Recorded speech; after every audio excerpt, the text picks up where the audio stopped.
ইরানের হামলা ইসরায়েলের এতটাই গভীরে আঘাত হেনেছে যে তার ক্ষত সারাতে হিমশিম খেতে হচ্ছে নেতানিয়াহুর সরকারকে।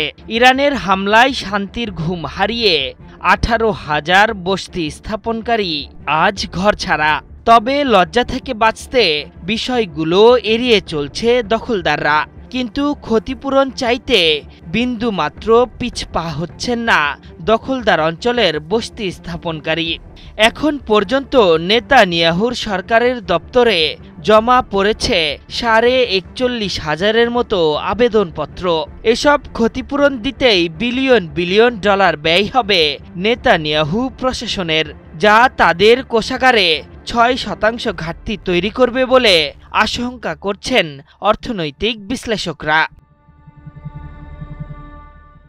ইসরায়েলের বাণিজ্যিক দৈনিক ক্যালকুলিস্ট জানিয়েছে, ইরানের হামলায় ব্যাপক ক্ষয়ক্ষতি হয়েছে ইসরায়েলের। তার বড় প্রমাণ ওয়াইজম্যান ইনস্টিটিউট, তেল আবিব ও হাইফার আবাসিক ভবনগুলোতে নিখুঁত হামলা।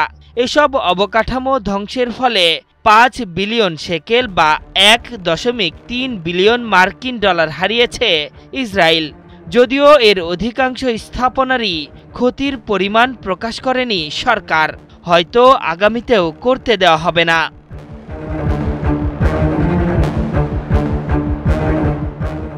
ইরানের কঠিন জবাবে সবচেয়ে বেশি ক্ষতির মুখে পড়েছে ইসরায়েলের প্রাণ তেল আবিব ও হাইফার মতো গুরুত্বপূর্ণ শহর।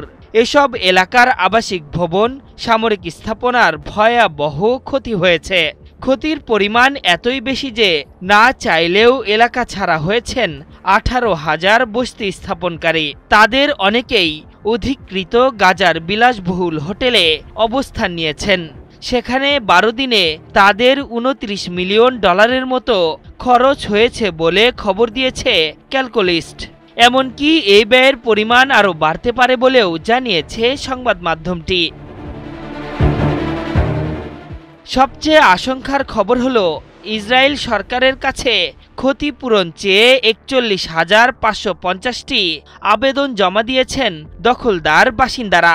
তথ্য বলছে, এর মধ্যে 32,975টি আবেদন জমা পড়েছে বসত বাড়ি ও অন্যান্য স্থাপনার জন্য। এর বাইরে 4,456টি আবেদন ঘরের গৃহস্থালী সামগ্রী ও যন্ত্রপাতির ক্ষতির জন্য এবং 4,119 জন যানবাহনের ক্ষতিপূরণ চেয়ে আবেদন দিয়েছেন। সরকার ও বীমা সংস্থাগুলো এখনও ক্ষয়ক্ষতির পরিমাণ মূল্যায়ন করছে। সংস্থাগুলোর কর্মকর্তারা মনে করছেন, আগামী কয়েক সপ্তাহে আরও অনেক আবেদন আসতে পারে। ইসরায়েলের গণমাধ্যম ও অর্থনৈতিক প্রতিবেদনগুলোর তথ্য বলছে, ইরানের সাথে 12 দিনের যুদ্ধে সরাসরি 12 বিলিয়ন ডলার হারিয়েছে ইসরায়েল।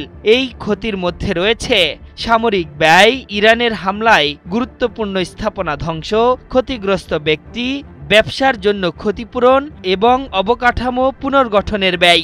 বিশেষজ্ঞরা লাল বার্তা দিয়ে বলেছেন, পরোক্ষ অর্থনৈতিক প্রভাব ও বেসামরিক ক্ষতিপূরণ দাবি চাহিদা হিসাব করা হলে চূড়ান্ত ক্ষতির পরিমাণ 20 বিলিয়ন ডলার বা 2,000 কোটিতে পৌঁছাতে পারে বলছেন বিশেষজ্ঞরা।